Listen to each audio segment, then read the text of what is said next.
Guys, this is a very, very exciting day. I think for all of us, but certainly for me. By far, my most anticipated hero has arrived in his current incarnation on the test server. The Beezler, aka Beelzebub, is here. Without a doubt, even with this current version, which is different than the leaked version I covered last week in a handful of ways, which I will go over throughout this video in honestly a ton of detail. But even in this version, he is definitively one of the very best supports in this game. There is a bit of an issue in that any DPS capability we thought he might have is currently completely hamstrung. However, and I will share these messages at the end of the video, I've been in direct contact with the devs since the moment basically he went live on test server and we heard about him. I was about to go to sleep, but I was too excited. And essentially they're still working on it. They're open to feedback. You will see here in the gallery, they describe him as a hero that deals massive magic damage. As it stands now with his low base attack, there's just no way later game and certainly end game he can really deal any damage at all. So right now he's a straight up support. We'll go over all of that. Let me just take you through an overview of how we're going to attack this thing because I have prepared a ton of stuff. I know a lot of people covered this earlier in the day. I had a lot of prep to do in terms of graphics, math, showcases. So I had to take my time a bit. You're going to see it all. So if you want a really thorough deep dive into this guy, you're about to get it. Essentially, I'm going to do a quick overview of the current version of his kit as we see it on test server. Then I've prepared some graphics. I'm going to do a direct comparison of the leaked version that I covered and this test server version, and direct comparisons on skills and talent, then on stats, then on awakenings. Then we're going to do a direct head-to-head comparison between his stats and Dolores' stats when she's at A5. Then we'll do an inspiration comparison between him and Dolores at A5. Then I'm going to go into my inspiration chart in Google Sheets that I showed you in the last video. I've updated it. You know, we have the old leaked version. Now we have the newer test server version, and then all the other key inspiration heroes in the game. We'll go over all of that. And then we transition into a showcase. So I'm going to showcase him in a couple ways. Basically, as he stands now, he's a combination, like a legendary combination between Dolores and Marri. And he's a cultist and he's a summoner, so it gives him this kind of unique synergy in a couple key comps. He'll be very key to cultist comps, very key to summoner comps, like insanely key to summoner comps. But in general, he stands as a universally incredible support with major debuffing and crowd control capabilities, just like Marri. In a lot of ways stronger, especially once you get him A1.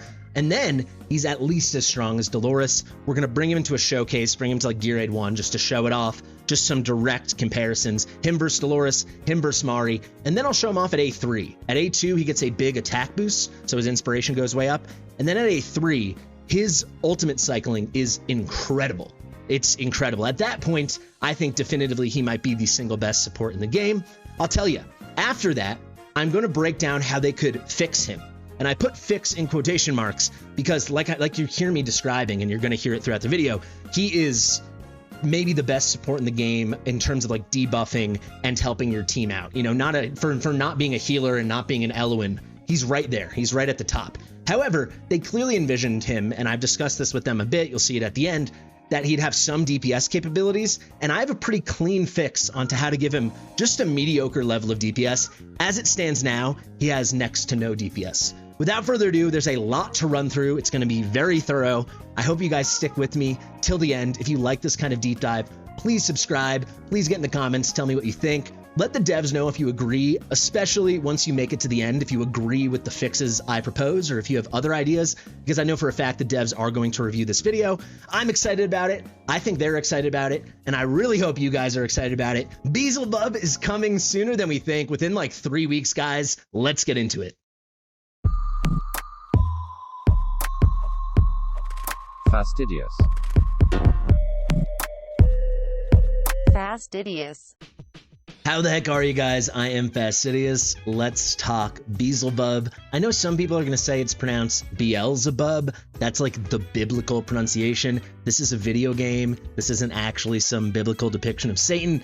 I'm calling him Beelzebub unless a million people tell me otherwise. We're sticking to that. So let's do a quick overview of the skills before we go into those comparisons so we have a nice baseline. I've actually prepared two Beelzebubs.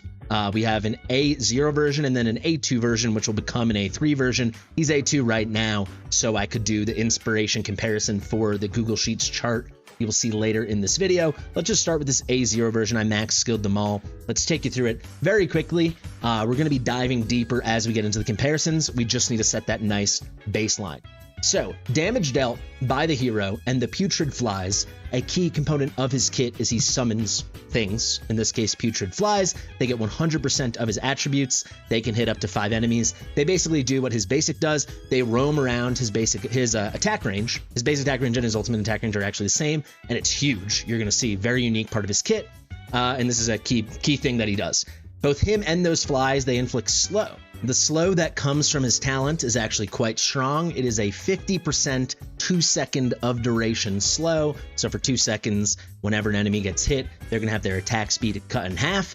He's doing quintuple hitters, 5 target, multi-target hits. All the flies he summons are going to be doing it. It's a very strong thing. Let's get into the basic now. You'll see, just like his flies, he deals 100% AoE magic damage up to 5 enemies. Cool thing as you level him up, and this is actually very similar to Marri, so I'll pull her up in a second, but you can see, you can get this periodic rage regen based off of his attack boosted. And that's very, very strong. So if we go to his skills, and we'll talk about this later, you'll see every hero has their rage regen based on their basic attacks, right? So his base is 10. This is what rage regen percentage scales with as you build him, and whenever he does a basic attack, he's going to develop more rage. Periodically, instead of getting that base 10 from this, as you skill this up, once it's maxed out, you're getting a base 30 because you're getting 20 additional. He can cycle his ultimate really, really quickly. You'll see when we talk about awakenings, if you get him A3, it is even faster. This is a key advantage he has over a hero like Dolores. She cannot be affected on her basic attacks by attack speed, and she actually has a very, very low rage regen based off of her basic attack number. I believe hers is only 3. Let me actually show you that right now. His base is 10. Because she's only at that 2 seconds and it can never go lower because attack speed added to her does not lower her thing. Where is Dolores? Let me show you her. She actually has a bit of trouble generating rage for herself. You'll see her rage regen on basic attacks is 3. Her rage regen when attacked is 9. She has a very nice rage regen auto like a lot of healers do of 18, but you can see she's not affected by attack speed. She has the same basic attack control as Beezlebub, 2.0 seconds, but you'll never get that thing lower. Even if it says it goes lower, she's always just spinning and dancing at a 2-second clip. Let's go to Marri now so we can understand that periodic rage. These are going to be our 2 sources of comparison. He's basically like a smushing of them together and the legendary version. That's really how you can think about it. Let's go find Marri. You'll see with her basic attack, it's not as potent, but it can be skilled up twice as opposed to Beelzebub that's skilled up 4 times, and she gets +3 periodic rage regen based off of attack. He gets +5 times 4. She gets +3 times 2. There you go. That's a nice little baseline for us. Let's continue with the man of the hour. Let's go to the ultimate now. This is where the summoning comes into place. He summons putrid flies. The putrid flies generate a powerful vortex that pulls up to 10 nearby enemies towards its center with 2 times strength. So this is a displacement effect. And now it also inflicts slow on them. This is the big boy slow. So this slow is a -75% movement speed. So instead of cutting the enemy target's movement speed in half, it cuts it by 3/4, leaving it at just 1/4 of what it should be. Very strong, very potent. This is the strongest version of slow we see in the game. The vortex is going to last for 5 seconds. The whole time they're in that vortex, they're getting that slow as well. So they're kind of stuck in the middle and they're very slowly struggling to get out of there. You can see the duration of this entire ultimate lasts 22 seconds. Though it comes with the vortex, both his passives are actually tied to the ultimate, so let's get to those right now. The first one, Plague of Ruin. During the ultimate, the hero and the putrid flies release Plague of Ruin 1 time every 3 seconds. This is just like clockwork, dealing 150% AoE magic damage to up to 10 targets and inflicting vulnerability magic damage. So they're going to take increased magic damage. And you'll see it's cycling every 3 seconds over when skilled up the max 22-second duration of the ultimate. You will have 7 instances of this going off. He's doing it, the flies are doing it. You're pretty good to go. Interesting thing in his kit now, his flies are kind of like a swarm. So it's not like he can just be summoning multiple flies at a time. Basically, he just has one swarm that roams his attack area with him. On this, we have a full and proper AoE. You can see when it's max skilled, it's hitting 10 targets. That's very significant. The vulnerability, though, is not that strong. It's 10% magic damage taken, so whatever magic damage the target would receive, it now receives a 1.1x multiplier. There you go. With Awakenings, this can get higher. but before, you'll see when we do our leak comparison, it was at 15 at base. Now it's at 10, so that's not as strong as we hoped it would be. A key thing we have to talk about before we move on to the next passive is actually the attack range. I mean, look at this thing. When he's max promotion, which obviously he will be, you're going to build him if you're going to use him, 3x5. That is as big as it gets. That's the biggest of any mage in the game. 3 tiles by 5 tiles. It is gargantuan. Gargantuan, and basically everything in this kit receives that range. The basic attacks, the ultimates, and the passives that go with the ultimate. There obviously is a second passive that goes with the ultimate. You might be thinking this is an inspiration hero. Where's the inspiration? That comes with the second passive. The original leaked version, and again, we'll break this down, it kind of read like it would be a permanent inspiration for anyone in his range. Now it is directly tied to the ultimate. You'll see when max skilled, during the ultimate, he applies a 50% inspiration to allies in the hero's skill range. He also reduces the attack interval of allied summons adjacent, so in any adjacent tile, to the putrid flies by 30%. That is so significant, but it's obviously super contingent upon him being a member of some kind of summoner comp. They're very clearly trying to make a summoner thing happen. You'll actually see that later on when we go through the messages I had with the dev contact. I do think the Putrid Flies will be applying this, reduction in attack interval to themselves, so they should go really, really quickly. That's what it looks to me to be, at least. It's really, really strong. Key thing to talk about, guys, when it comes to inspiration, the caster is immune to inspiration, whether it be from him himself or themselves or other inspiration heroes giving inspiration. This is a really key thing we have to key in on, because if you want to use him as a DPS, he's really hampered, as you're going to see when we do base stats in a second, by his really low base attack. In general, that's just going to hurt him. But then also, whereas like another cultist like a Kriya or a Virna or just any hero that isn't an inspiration hero can receive inspiration and get way more attack and deal way more damage, he himself cannot do that. So he will increase the attack of his allies in range proportionally to his attack, whatever attack you build upon him. However, this effect cannot be applied to himself. And if you ran him with a Constance or a Dolores or a Pharisee or Dasami or whatever, Nunea, who does it matter? Inspiration heroes cannot receive inspiration. So this really hampers his DPS ability, but you'll see it's with that crazy range with a 50% inspiration, even with the low base attack you're about to see, this is super significant, especially since you can cycle his ultimate so aggressively. He really is, you can kind of see it, a combination of this crazy crowd control debuffer hero and then really, really significant inspiration, all with a really large range. And he's a key cog in like a cultist comp because he's applying the slows, the crowd control effect to enable the Lord skill. He's applying the boost for the summoned allies, so key to a summoner comp. He's going to be good in a lot of things. Let's get to the base stats and then we'll get to all our comparisons. To go through it very quickly, this is at A0. He's got 9284, 9,284 HP. Not very high, but still higher than some other key heroes we're going to compare him to. He has an absolute basement level of base attack at only 2,307. Again, this is at A0. It goes up to 2,607 at A2. That puts him right neck and neck with Dolores' base attack. But this is disappointing. The inspiration is still super significant. You'll see that in our comparison chart. But this, it's impossible for him to deal DPS in this version that exists on the test server. This isn't the final version perhaps yet, but it seems like we're getting closer and closer. He is coming in at 10 cost, and you can't see it here because already the attack speed I put on him, this additional 40 is being applied. The basic attack interval for him is going to be 2.0 seconds. So very fast, and you can obviously build him really fast, and he benefits from that. And that certainly will be a huge advantage he has over other heroes. All right, let's get to some comparisons. I'm going to pull a special screen up. We can compare this version of his kit to the original leaked version, talk through a couple things. We'll do the same thing for the stats, then we'll do the awakenings, then we'll go head to head with Dolores and continue right along. Alrighty, let's get into some comparisons. Right above me, you'll see the original leaked version that I covered, and then over here on your right, you're going to see my current screen. This is the current test server version. Let's go right down the list. So his original talent, damage dealt by the hero and the Putrid Flies, inflicts slow for 2 seconds on the target, exactly the same thing. And we already know if you look at the descriptions on your left on the bottom, the Putrid Flies were inheriting 100% of the hero attributes, roaming within the basic attack range, dealing 100% damage to 5 enemies with basic attacks, identical here on the test server version. And then the slow here, we thought the old slow would be 50%, and there you go. 50%, identical. We also with that 2-second duration you could see as listed in the talent. Let's go now to the basic attack.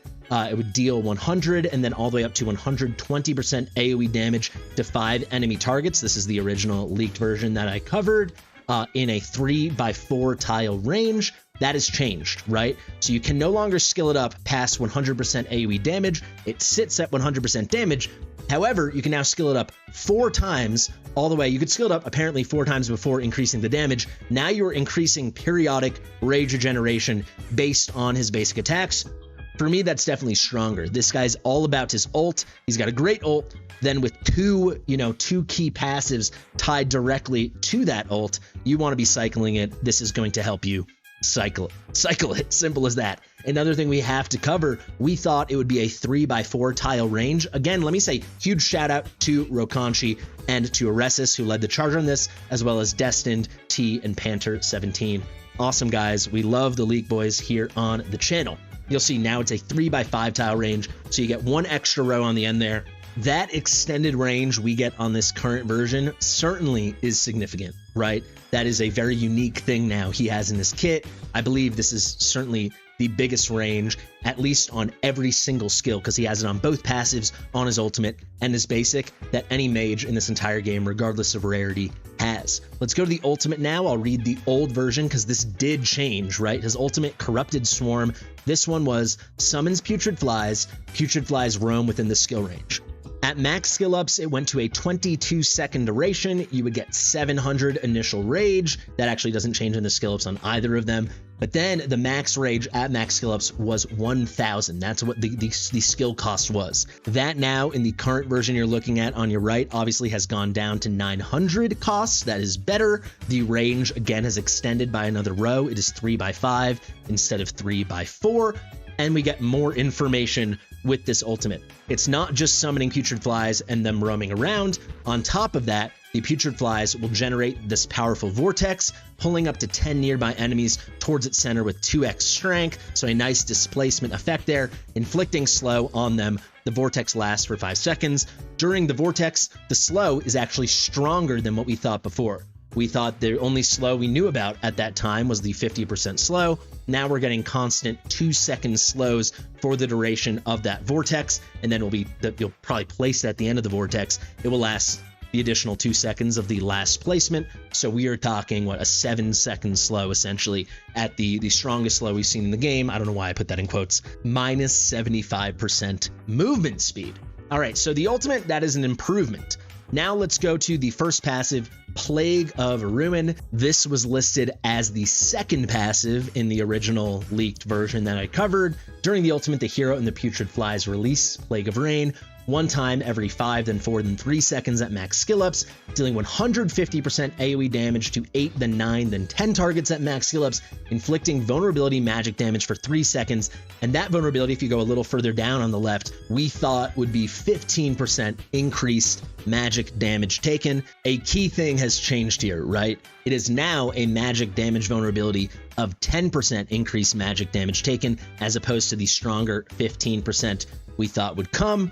This obviously is weaker. That is worse. And I'll make a final note again. It is still that same big attack range, 3x5, as opposed to the 3x4 we thought would come.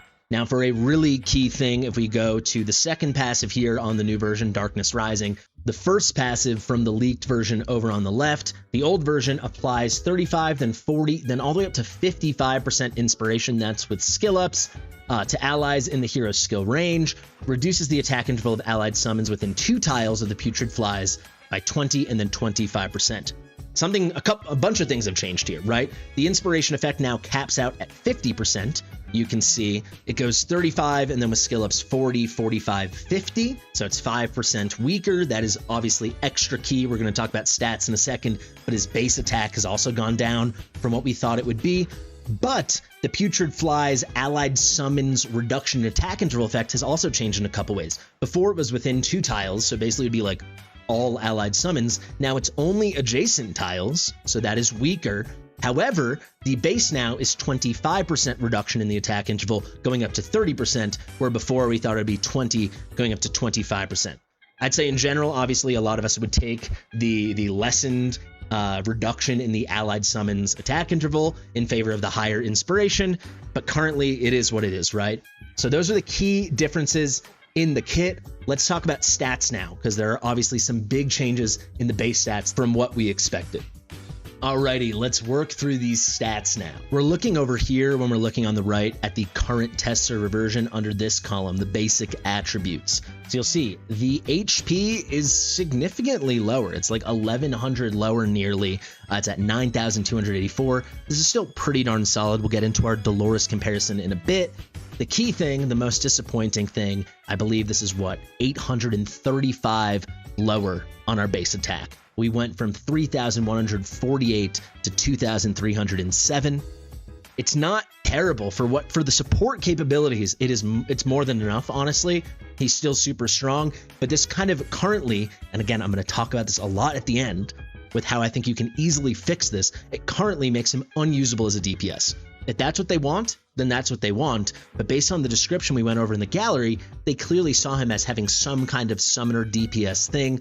This just nullifies that. It is far too low, especially for a hero that cannot receive inspiration.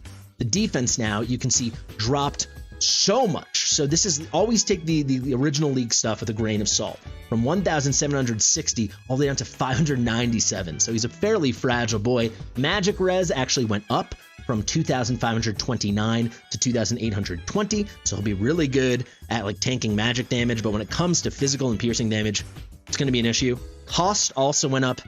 The cost previously was insanely low. I mean, 6 is like by a mile the cheapest platformer that isn't a healer in the game.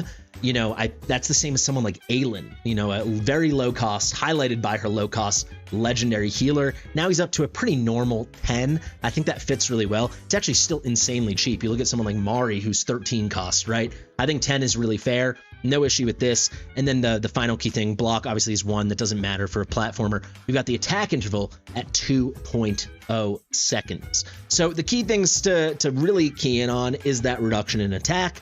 It does obviously make, you know, he said the reduction in inspiration from 55% to 50, the reduction in attack from over 3,100 to just over 2,300.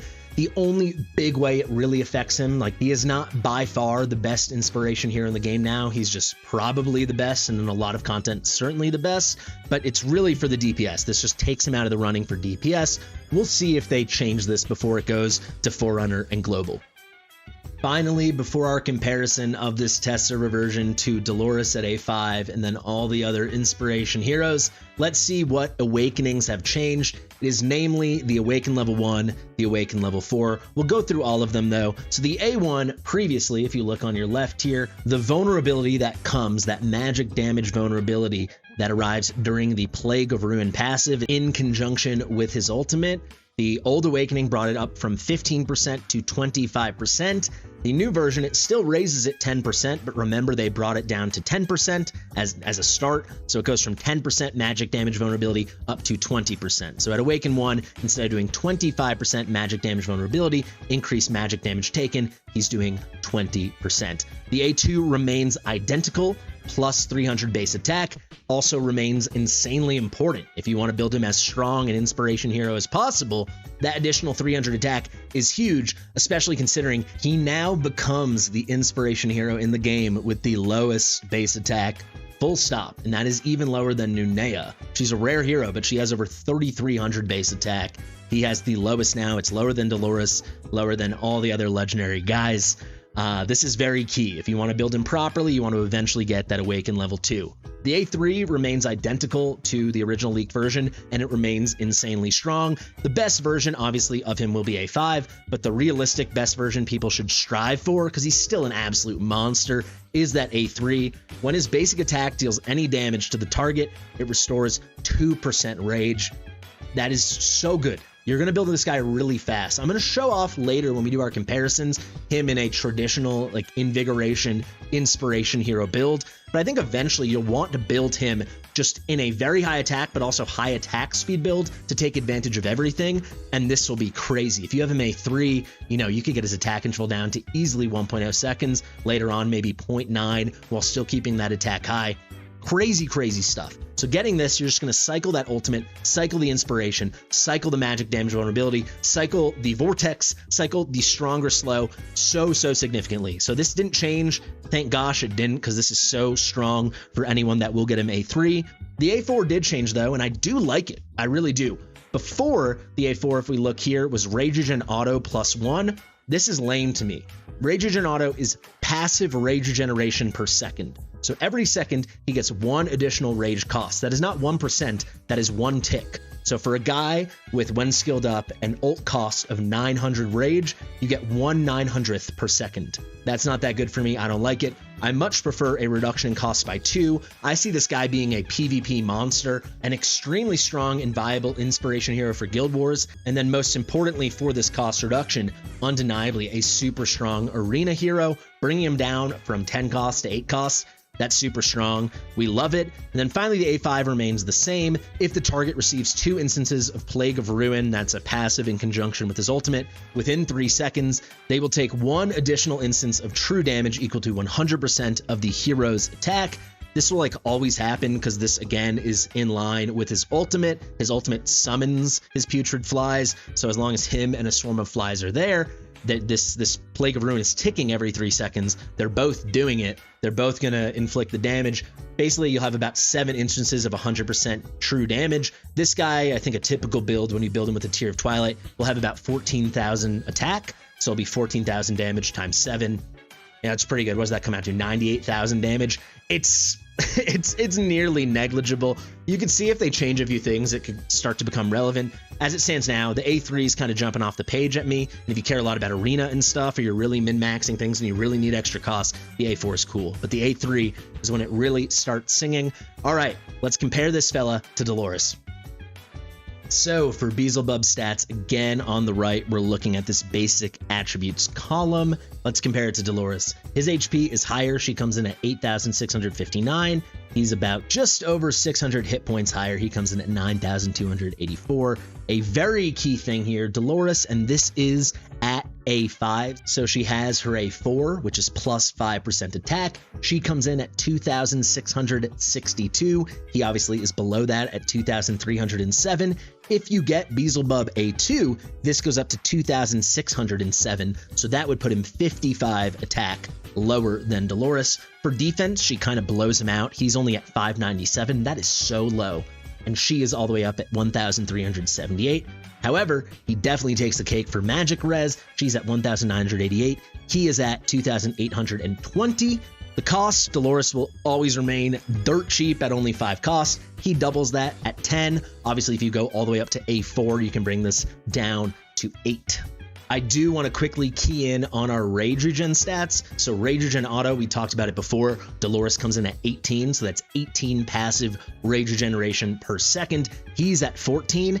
However, he's so much better for the Rage Regen basic attack, and that is key because you can make this guy go really fast and attack a lot. He comes in at 10. She is only 3. She is stuck at a 2.0 second basic attack interval. You can get this guy really low towards like 1.0 seconds, or if you go very heavy into attack speed, even lower.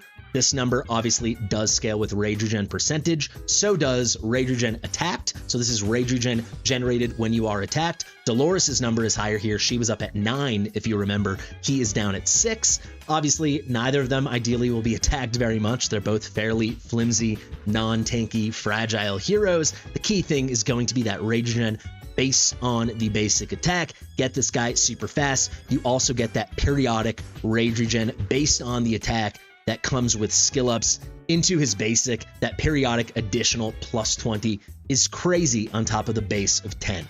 Now, before we go on to our big old chart where we're comparing all the key inspiration heroes and comparing him to his old version, the current version, and talk about all the important specifics, Dolores is like the key and constant foil when you talk about inspiration. So what does her specific inspiration skill look like? I have that on the left. You'll see it is 900 costs, 400 initial costs. It is a 22-second duration. It is a 40% inspiration, but very easily get her awaken level 1. This goes up to a 60% inspiration. So if we look now to Beezlebub, his inspiration effect is 50%, so 10% lower. The duration is actually identical. This skill here, Darkness Rising, is in direct concert with the ultimate Corrupted Swarm. You can see 900 costs, the exact same as her, 22-second duration, the exact same as her. The increased initial cost of 700 as opposed to Dolores's 400. And then a key thing here, Dolores has that typical diamond Dolores range. He has got that 3x5. There will be specific content where Dolores's range is preferable, but for the vast majority of content, this 3x5 gigantic rectangle is going to be the winner.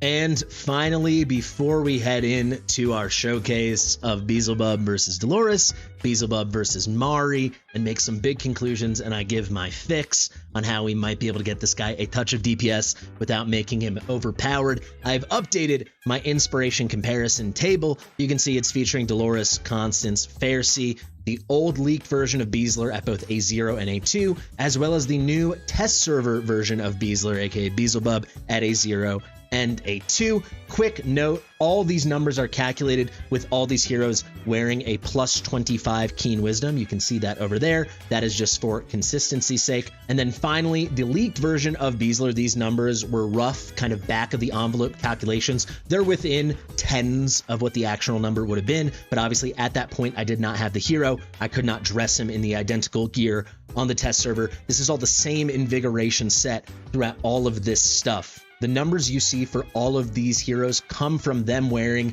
an identical invigoration inspiration set. You'll see that over here. And again, with those heroes wearing an identical plus 25 keen wisdom, this is just for the utmost consistency I would be able to do. So let me take you through it now. Dolores is 100%. So if we're taking her as the pinnacle, the most inspiration you could get, she is the best out of what she is. So it's 100%.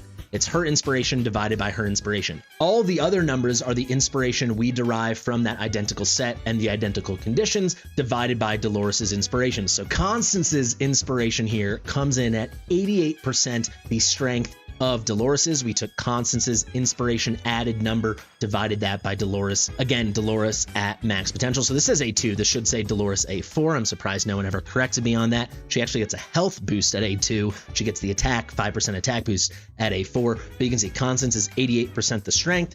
Fasti has the highest attack of any inspiration hero on the sheet, and yet he comes in at 54%. This is because he only has a 20% inspiration bonus. Constance has a 45%. Then the original version of Beezler I covered, that leaked version, had 55% inspiration and the higher base attack. So he got an additional inspiration added of 8,244, which is higher than the 8,002 of Dolores. This gave him 103%, so he became the strongest. And then Beezler at A2, Beelzebub at A2, was all the way up at 113%. You can see now we have hard new numbers with this test server version, and he comes in at lower, but not as crazy low as you might think, of 2,307. He's still giving 5,975 inspiration, and that is 75% of the 8,002 Dolores is giving. And then if you get his Awaken level 2, you get that 300 additional base attack. He comes in at 6,553 inspiration added and 82%, so over 4/5 of what Dolores can do. We're getting really close now, and there is another key consideration, and that is Tear of Twilight. This is a unique thing just to mages. You don't have this with our other inspiration kind of heroes, which are healers, and then Constance the tank. They have, for the healers, they get the Golden Scarab, that's 5%, and a mythic artifact. Constance gets 5% on the Astral Obelisk, again a mythic artifact. We have Tear of Twilight for Beezler, which is 30%, and that is post-deployment. So that actually gets the numbers really close. I could do a quick calculation for you here. I do think it's better for us to just head into battle so I can visually showcase its potency. Alrighty guys, let's start with a nice, easy, straightforward, neutral test, controlling for how strong the invigoration is when they're not in their best in slot artifacts, but just a maxed out Keen Wisdom plus 25. We're bringing simple single target damage. We have an A0 Silas in very good gear. You'll see over here 15.1 attack, 1.2 second interval, crit capped, 342 crit damage. He is in a maxed out Spirit Siphon. This stuff doesn't matter much. What matters is we're going to put exactly the same invigoration inspiration set on Dolores with a maxed out Keen Wisdom. You'll see this is the set. Then we'll do the exact same thing with Beelzebub. Then the change that we'll make is Dolores will get a maxed out Golden Scarab, her best in slot, and Beelzebub will get a maxed out Tear of Twilight, and we'll just see the difference. So let's head right in. Doesn't matter. We're just going to take a note of what these damage numbers look like so we have a clear source of comparison. I'm so sick of that dragon landing animation. It drives me absolutely bonkers. It's Silas here, with Dolores here. Beelzebub's not wearing anything. We wait.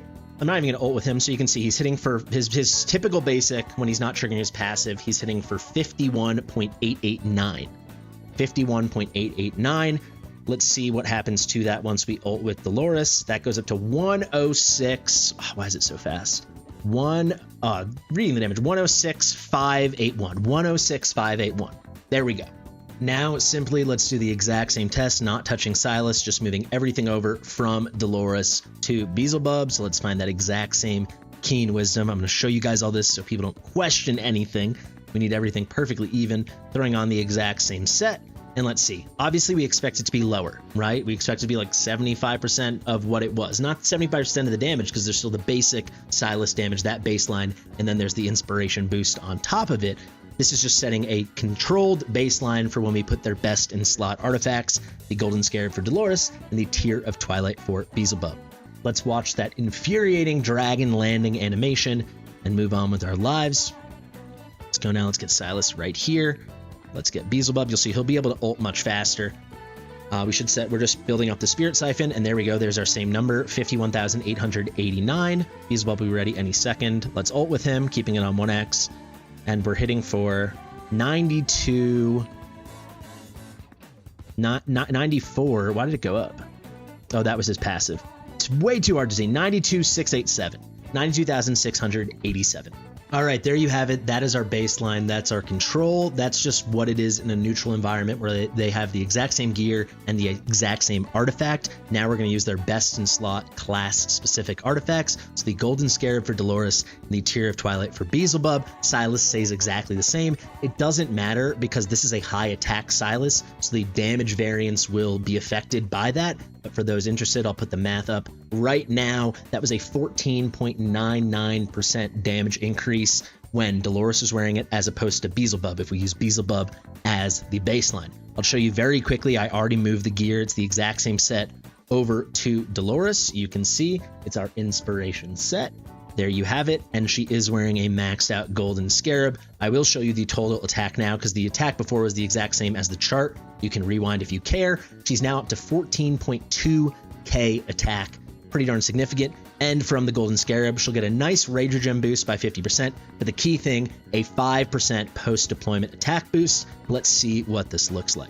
We obviously know it will be the same baseline for Silas, 51,000 or whatever it was. We'll have to focus on Dolores. So let's put Silas in the same spot, Dolores right under him. Let him get that Spirit Siphon built up. There you go. He's at 51,889. These guys are almost going to die, but it doesn't really matter. There's Silas procs his passive. Let's get ready to use Dolores. Put it on 1x so we can see.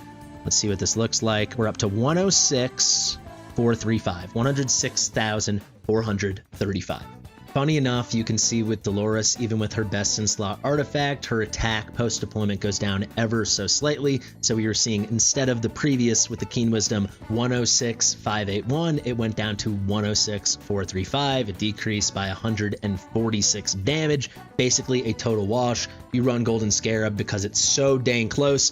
Plus you get the big base stat HP contribution on top of the attack from the Golden Scarab, the maxed out mythic artifact, and obviously 50% rage regen. Now we've moved all the gear over to Beelzebub. Let's see what he does with his best in slot. It's the exact same set if you don't believe me, and he is in a maxed out Tear of Twilight. You may have noticed Camille is in the comp. That's because Tear of Twilight, if you're less than 80% health, gives only a 15% post-deployment boost. We want that maximum 30%, so I'm bringing Camille in some very random gear just so we can do this. So let's head into it now. Let's do our final test, our final comparison. Let's watch that annoying dragon land one more time, and then we'll head to Gear Aid 1, and we'll just show what his crowd control visually looks like compared to Marri. So let's go. Silas can go here. We'll get some heals from Camille, and then we'll get Beelzebub. We just want to make sure when we do the ult, and we're getting that nice inspiration, that he is over 80%. So he's actually a little too close. There we go. There's the shield I wanted from Camille. Let's see what the damage looks like. And we're at 101,913. 101,913.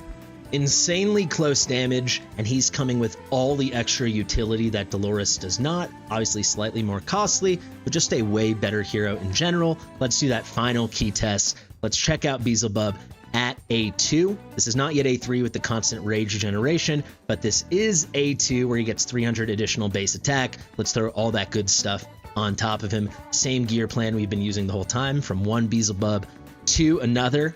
And let's do the same tier of Twilight, simple as that.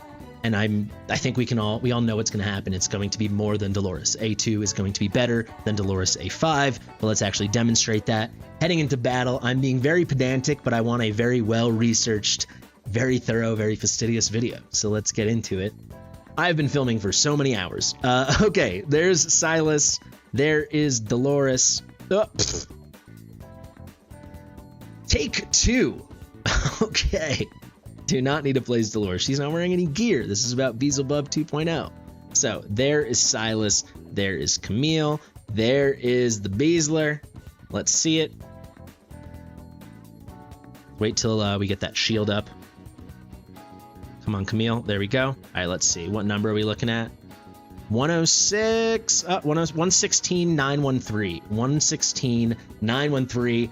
Pretty freaking dang good. That is a major damage boost.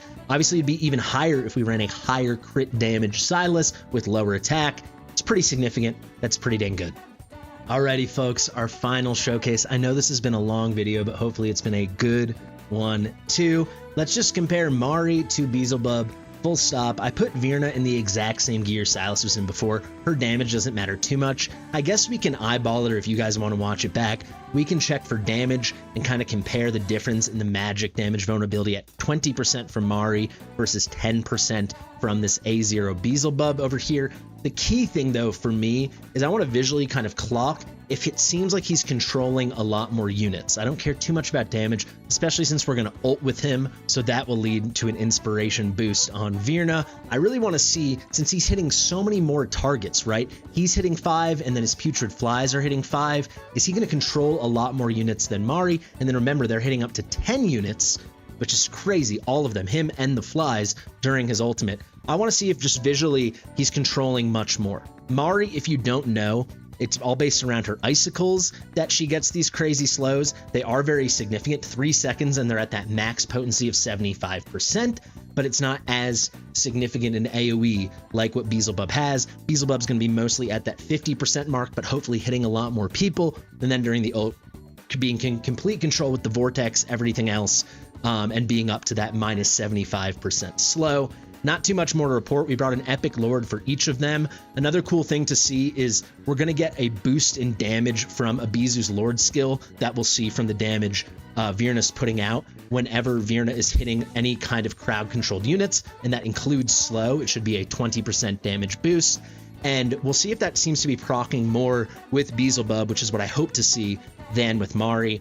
Finally, I'm only bringing Hollow just in case, you know, if we make it to the part of the fight when the scourges come out, to see, make sure we don't die, to have some kind of healing. We'll do 2 versions. They're already all geared. Marri's in like the pinnacle Marri build, rage regen to the roof, no set here except I guess salvation on the side. That is just hunting for attack speed and rage regen. We want her super fast with a ton of rage regen.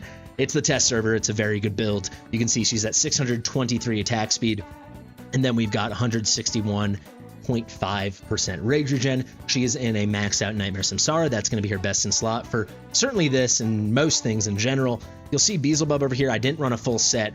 I'm not caring about damage. There might be a touch of damage we can see, but it's really how fast can I get him while still having a lot of attack. And you'll see we got him to 12.3, and this is our A0 Beelzebub with a maxed out tier of Twilight, and he's pretty rapid. He's at 468. Again, this is very good test server gear. We even got 24.5% rage regen. Take it all with a grain of salt. Oh, I got to promote this thing, or ascend this thing, I should say. That's going to make him even faster, even better.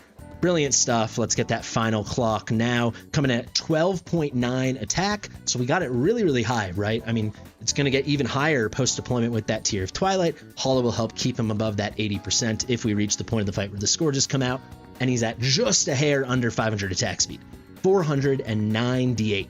So let's head into battle. First, we'll do Marri. Just try to visually clock a couple things. Then we'll do Beelzebub. Then I'm going to give my big concluding thoughts and then how I would fix him. But as you can see, he's already pretty brilliant as a support. When I talk about fixing him, I mean giving him some kind of DPS capability. So let's head into battle. We're going to start just deploying Virna, Marri, and Hollow. Simple as that. Hollow will be giving an invig buff to Virna anyway, so that is fine. Let's get her down. We wait. Let's get Hollow down. You can see there's the invig. This is just for consistency to make sure the invig doesn't land different places at different times. You can see Beezlebub, obviously 3 costs less than Marri. Let's place her there. I'm going to make myself a tad smaller as well. And let's just see. You can see we're just not slowing everybody. And ideally, we would love to be slowing everybody. Slows are certainly going out there, but not at the rate we'd like. We can get a freeze off. Obviously, that's something Mari's going to be able to do. I'm not going to ult with Virna or anything. We can try to clock some of these numbers. 7.1, I'm seeing a lot. That's from her magic cursed hand kind of thing. Pretty good. I mean, you can kind of see it. The numbers are really affecting everything to see how significantly everybody is being slowed. You can try to maybe clock how much damage has been put out on the wall. They're just basically tickling it. But yeah, you can see a lot of people are not slowed. A lot of people are slowed. Let's now just rerun it with Beelzebub. I know visually this isn't the greatest test in the world. If you want to see me do something different, you do let me know. I guess let's wait till a point where it's an equal point in the fight at least, right? So Mari's 3 costs more. So let's wait till we're at 63, and then with Beelzebub we'll stop when we're at 60, just to make it perfectly even. So this is our little timer here, pin 63. Let's close out. Not that the damage is going to matter too much. I wasn't perfectly timing, obviously, ults with Marri, and I wasn't ulting with anywhere else. But you can see some people were getting slowed, some people weren't. 8.4 mil damage for Virna. Not such an amazing gauge, obviously, but in case anyone was interested. Let's run it back now, and we'll do the same thing, except we're deploying Beelzebub instead of Marri. We'll do the exact same order as well. And we'll stop it at 60 costs once we have those 3 guys out. I mostly want to see what the flies look like, and I want to see if we consistently seem to see everybody getting slowed. That's very much the intention. Didn't look like we killed anyone, so assuming Beelzebub doesn't steal any kills, everything should be pretty even. Look at that crazy range, though. So this is an interesting thing. If you chose to run him here, you also would be giving inspiration to the 2 units over here. That could end up being some interesting kind of viable thing you do, right? Whether he's in this top right corner on this left side, he's right underneath where he is currently, you can cover 3 tiles. Unfortunately, if you put him back 1, he would finish off here. He wouldn't reach the platforms. It's a really interesting thing about his kit. You can definitely see him doing cool stuff in like Gear Raid 4, where he's providing slows, he's providing vulnerabilities, and he's reaching everything, every unit you need to, giving a lot of inspiration. I could see him being very, very good there. So let's see. Try to clock some stuff. You can see more consistently the flies are kind of going to come out right now. Let's ult with him. Now we're getting 75% slows. There's the vortex. Again, it's really hard to see how much we're getting slowed. The damage does seem to be a lot higher, but part of that could be from him, but we're seeing it all the way up to 15.9. Certainly it's more consistent vulnerabilities getting landed because he's literally hitting all these units. I don't think there's more than 10 here. Everyone's getting slowed. To me, it's really, really potent. And certainly once you get him A1, then you're at the same magic vulnerability level of Marri. Pretty cool stuff. I also want to see, do the flies stay out? It looks like they're gone once the ult is over. If anyone has a better assessment of that, do let me know, but I can't really see for sure. Here comes 60. I almost missed it. There's 60. We can compare the damage. I don't know if we picked off any kills. Doesn't really look like it. The vortex thing is really cool as well, because if you had someone back here, let's say like a comet behind Virna, he wouldn't be able to reach that far right row over here, that right column, I should say. But that would pull everyone into that range. So that's pretty neat. That definitely is. So damage is way higher. I'm getting the sense that he is consistently keeping everyone slowed between him and his flies, which is giving a consistent cultist lord boost from Abizu, helping Virna in a major way. And then when he ults, everybody's taking that vulnerability, right? Everybody, because he's hitting 10 units and his flies are hitting 10 units. He put out a touch of damage himself, but the key thing really is it's the quantity of targets he's able to hit compared to someone like Marri. Really, really potent. When it comes to being a buffer, a debuffer, an inspiration hero, he is A+. Let's wrap up with my concluding thoughts. I'm going to become big again. We'll just keep finishing this in a single take. The key thing to talk about with Beelzebub, and again, I could have tested him out at A3. You just would have seen the ult cycle faster, that kind of thing. You would have seen higher magic damage vulnerability. The key thing with him is, as it stands now, he is an extremely strong unit. He is a very good unit. I think definitive as a support S+ unit. The problem is, and now let's actually go to the gallery for this. When I read the kit and like when I thought through it and when I talked to the devs, I'll pull those messages up in just 1 second. It's pretty clear, at least originally, they had damage in mind. Beelzebub's putrid flies swarm the enemies, dealing massive magic damage to them and applying a slow effect. Without a doubt, he's applying a constant, consistent, crazy slow effects, 50% from all the basic attacks, and it's happening here, there, and everywhere, especially once you get those flies out. And then without a doubt, that big minus 75% version during the ultimate plus the vortex. The crowd control is fantastic.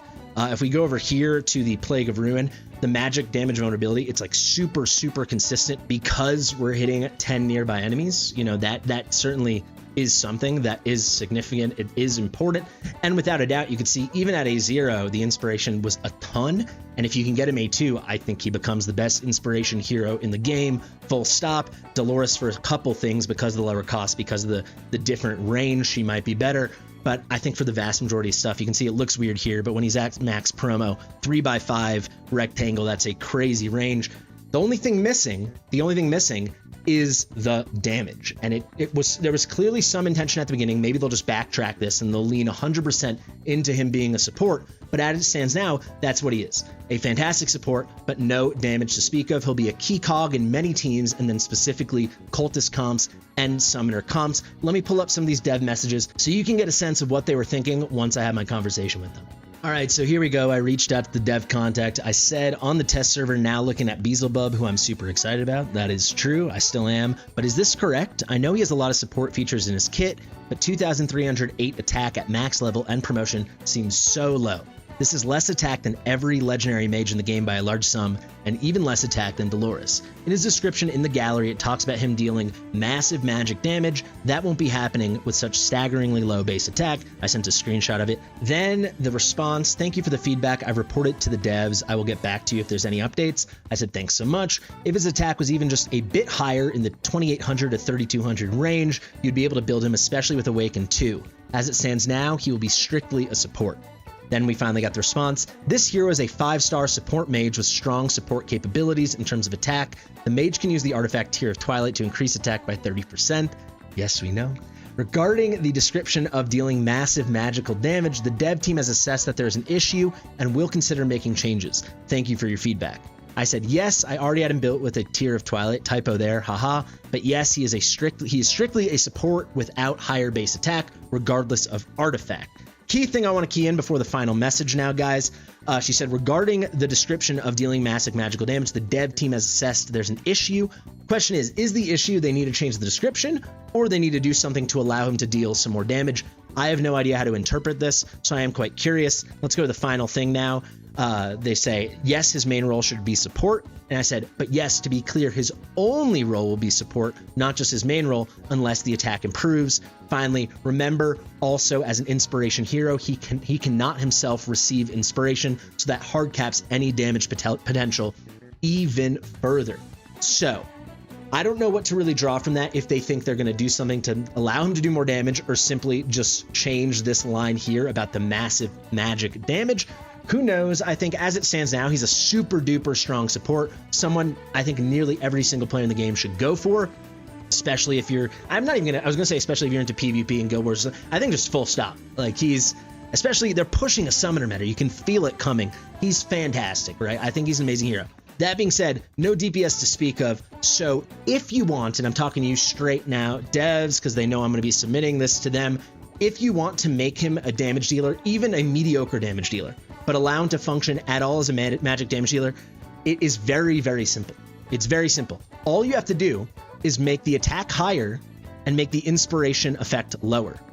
This would cap him from being too overpowered by having, once you level this up, 50% inspiration, and then on top of that, dealing tons of DPS, tons of crowd control, vulnerability, so on and so on, right? He would by far, with the old amount of attack and the 55% of inspiration from the original leaked version that we saw, he'd be the best inspiration hero in the team. He'd still be able to deal damage, all the other support stuff. Pretty crazy, overpowered, I think we can agree.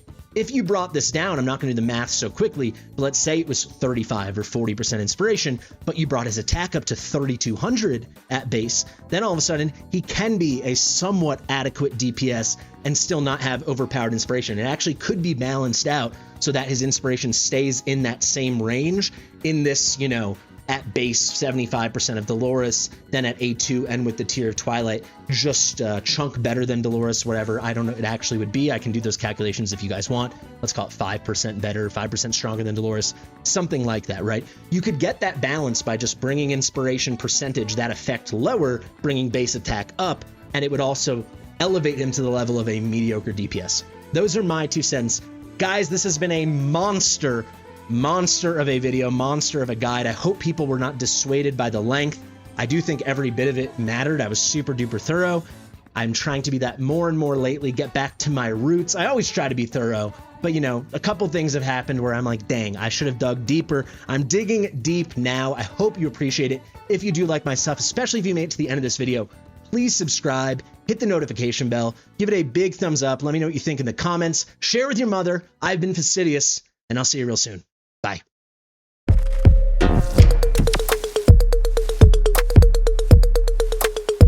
Fastidious.